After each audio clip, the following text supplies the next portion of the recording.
Hey guys, it's me, Addie, and today I am going to show you how to sew a fit and flare dress out of a woven fabric. So to start off, you're going to need a pattern that fits you well. I am using a pattern that I drafted to make my wedding dress, but you can trace a dress that already fits you well to get this pattern. I'm also using some transparent tracing paper that I got on a roll from Amazon. You can use parchment paper as well if that's what you have around the house. You need something a little translucent to be able to draft this pattern. So taking the center front panel, I'm going to start by tracing the front panel. I line up the center front with the long straight edge of the tracing paper, and then I trace out the outline of the neckline and the side seam, and then I am going to make an angular line from the bottom of the armhole to somewhere around the middle of the neckline to create that angled halter-like cut. And then I'm going to add seam allowance to this pattern piece. My side front panel is fine, doesn't need modifications except for the length, so I am retracing it, but you won't have to if your bodice length is fine. Then I'm going to take my back panel and I'm going to trace the side seam and the bottom hem to the length that I want, and then I'm just going to draw lines straight across to the center back, and then I'm going to make a seam in the side, drawing a line with a curve on both the center back and the side back panels to make it fit my waist better. This is not as complicated as it looks in the video. You're really just making a seam that's somewhat curved so that it fits the contours of your body. Now for the skirt, I made things overcomplicated and did a 6-paneled skirt, but what I'm going to recommend that you do is cut a rectangle that is 3 times the circumference of your waist and then the length of the skirt that you want, and just keep it simple, one long straight panel. Now you're ready to cut, so you're going to want to lay out your fabric so it's on a double layer and put your center front panel on the fold and then cut everything else on the 2 layers so you have 2 pieces of each. Once everything is cut out, you're going to take your center front panel and unfold it and then pin your side front panels right sides together along the curve. This is a princess curve, so you want to use a lot of pins to ease the convex curve into the concave curve. Once everything is pinned in place, you're going to sew along this curved seam. Repeat for the other side. Now you're going to do the same thing with the side back panels, pinning them right sides together, and sew, and then repeat finally for the center back panels. Once it's all sewn, you're going to take your princess seams and snip the seam allowance almost all the way to the stitch line that you sewed. Then you're going to take your tailor's ham or your folded up towel and press the seam around the curve. You really just pull it tight so that the curve that goes around your bust fits around the curve of the ham. Then press the seam flat. Once you have pressed all of your seams flat, you're going to repeat all of these steps for the lining. And then you're going to take your lining and place it right sides together with your front bodice and pin matching up the seams. You're going to sew along the armhole curve, so that's not the very front curve of the neckline, but stitch along the armhole seams all the way to the end of the center back seam. Once that's sewn, flip it right side out and press along the seams that you just sewed.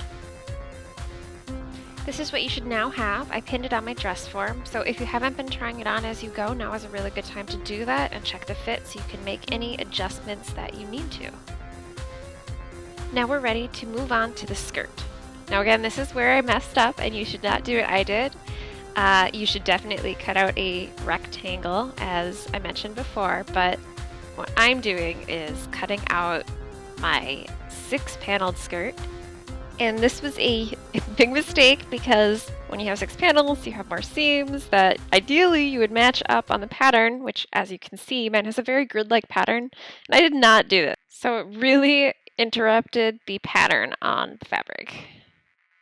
Anyway, mistakes aside, once you have your skirt ready to go, you're going to sew 3 lines of basting stitching along the top edge these are going to be set on your longest stitch length, and they're all going to be basically on the seam allowance. It's okay if they extend a little below. And then you're going to pull together like I have here.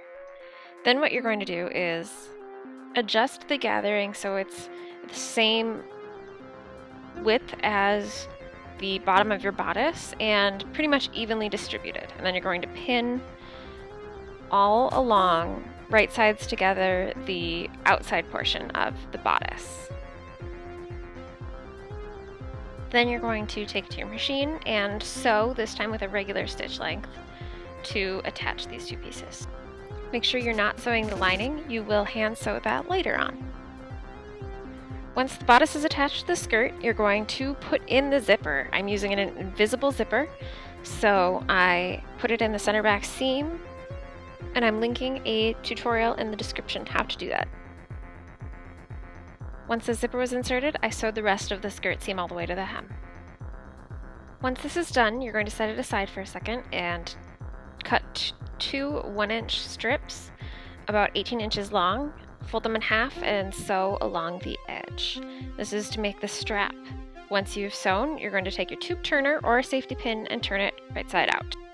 Once your straps are right side out, turn your bodice inside out and thread them through the inside so that they are sandwiched at the top corners of the neckline, and then sew along the seam allowance, reinforcing where the straps are with a back stitch. Once that's sewn, trim your seam allowance, clip your corners, and then clip your curves like you did before, going all the way to the stitching but not through it. This will help you turn it right side out and have it lay smoothly against your neck. Now is a really good time to try on your dress and see how the straps fit. Here you can see I marked with pins the length that I wanted my straps to be, as well as the point in the back of the bodice that I wanted the straps to be sewn into. Then I seam ripped along that seam just a tiny little hole to be able to slip the strap through, being careful not to twist the strap. And I slide it through into the open and pull it through where we haven't sewn the lining through yet. And then I'm pinning and stitching a few times with back tacks to hold it securely in place. And then I repeat for the other side.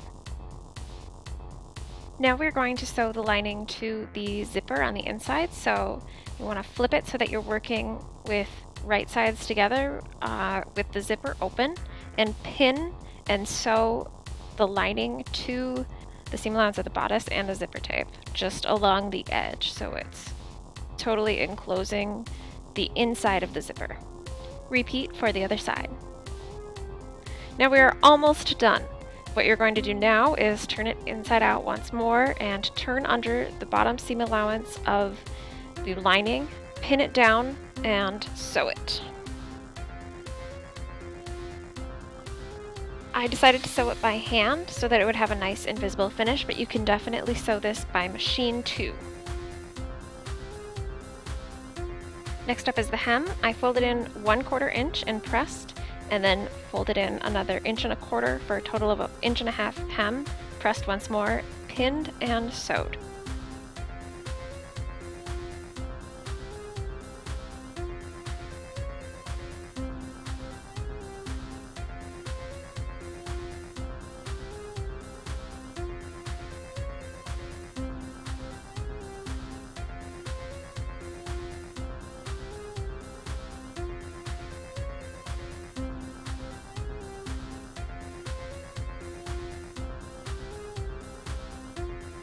Hope you guys enjoyed the tutorial and learned something. Let me know if you make this dress. Be sure to follow me on Instagram. My handle is AddieMarieHH. Subscribe if you aren't already.